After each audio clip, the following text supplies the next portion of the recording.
আয়োজন করেছে অমর ইতিহাসে বইমেলা 2026। আজ মেলার পঞ্চম দিন। মেলা শুরু হয়েছে বেলা 2টায়, চলবে রাত 9টা পর্যন্ত।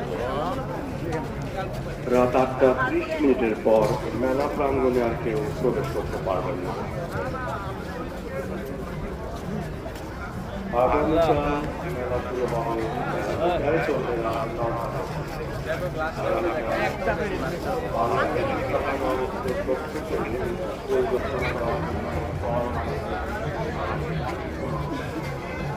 স্যার খেলার আগের দিন আমাদের সাথে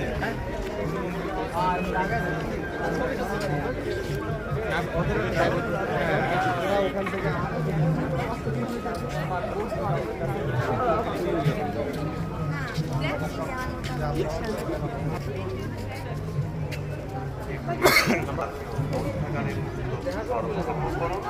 আপনার দৃষ্টিকে অনুযায়ী আপনার প্রকাশিত পুস্তকের একটি কপি স্থাপিত আর্কাইভ ও গ্রন্থাগার অধিদপ্তরের 515 নম্বর স্থলে জমা দিল প্রাথমিক শিক্ষা গ্রহণ এবং স্ট্যান্ডার্ড বুক নাম্বার বিষয় পরামর্শ ও সহায়তা 2023-এর অনুষ্ঠানের এক ধারা অনুযায়ী বাংলাদেশ জাতীয় গ্রন্থাগার থেকে ইন্টারন্যাশনাল স্ট্যান্ডার্ড